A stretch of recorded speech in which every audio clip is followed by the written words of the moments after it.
Amis fermiers, amis fermières, bonjour, bienvenue à la ferme, bienvenue sur Cocotte TV. Aujourd'hui, je vous présente le Tunguska en version 7.1, donc dernier casque qui nous a été envoyé par Attitude One, donc une marque des States, basée aux States, qui a été créée en 2011. Elle nous proposait donc le Tunguska en version 2.0 et de façon à monter en gamme, il le propose en version 7.1 avec une petite carte son virtualisée. Alors, comme je le disais dans la précédente présentation, Attitude One joue la carte du tarif agressif. Donc au niveau du bundle, autant vous dire que c'est assez sobre. Voilà, pardon, j'étais un petit peu coincé. Puisque sorti, voilà, du casque et d'un CD de pilote, d'un manuel relativement succinct, vous n'avez strictement rien d'autre. Je pousse la boîte. Voilà. Donc au niveau du look, on retrouve quelque chose qu'on connaît, hein, puisque nous l'avons en Tunguska vert fluo et orange fluo. Pour le coup, le 7.1 fait appel à des couleurs un petit peu plus passe-partout, à savoir du blanc, du noir et du bleu. Moi, je reste assez séduit du look de l'engin, hein, qui louche peut-être un petit peu du côté d'Astro Gaming, mais bon, boudons pas notre plaisir. Pour le prix, c'est plutôt design. Maintenant, c'est le même problème, c'est-à-dire qu'au niveau de la qualité perçue, ça reste encore cheap, hein, les réglages sont toujours pas très propre, hein, c'est pas précis, une fois au bout ça gigote. On sent que ça ne durera pas forcément des années si on n'est pas soigneux. L'arceau est large, on retrouve le même, hein, donc avec un plastique granuleux entre mat et brillant qui se raye assez facilement, un petit liseré bleu, des coussins recouverts de Sky aspect un peu trop plastique, au nombre de 4, une mousse ferme. L'oreillette, nous le disons, a un design qui sort un peu de l'ordinaire.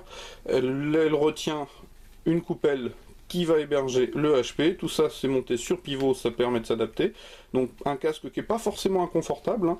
D'ailleurs, le Sky, un peu trop plastique encore une fois, héberge une mousse relativement souple. Au fond, on trouve un maillage plus sobre que sur les autres, c'est-à-dire un maillage acoustique noir, tout simplement. De l'autre côté, on a la perche de micro massive, avec cette partie en plastique blanc aspect laqué. Le câble est tressé. Il passe par une télécommande de format plus sympathique que l'autre verrue. Il est question ici d'une petite carte son qui permettra de virtualiser du 7.1. Donc on retrouve, hein, la montée et la descente de volume, couper le volume et couper le micro au cas où vous seriez en train de dire des bêtises concernant vos coéquipiers. Le tout s'effectue par une connexion en USB. Il nous faudra donc aller installer ça sur notre machine pour voir si le son est de qualité. Je rappelle que sur le Tunguska 2.0, la prestation est assez moyenne. Globalement, on a un son un peu étriqué, pas forcément très agréable. Maintenant, c'est pas non plus catastrophique, mais bon, ce que je disais, hein, pour le même prix, on peut trouver mieux chez Ozone et plus équilibré. Celui-ci va être vendu un petit peu moins de 70 €. J'ai jeté un œil rapide ce matin.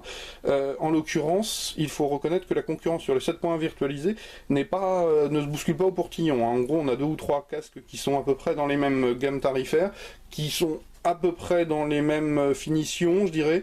Donc il y a peut-être un marché à prendre pour Attitude One. Que puis-je vous dire au niveau des données techniques? Je reprends le tout. Nous avons donc des HP d'un diamètre de 40 mm, une impédance de 32 ohms, une réponse en fréquence de 20 Hz à 20 000 Hz et une sensibilité de 111 dB sur plus ou moins 3 dB. Et voilà, que la connexion s'effectue par USB, mais ça je vous l'ai dit, et je pense que j'ai à peu près fait le tour. Je vous invite à venir lire le test écrit, pardon, je posais la boîte, qui paraîtra très bientôt sur cocotland.com.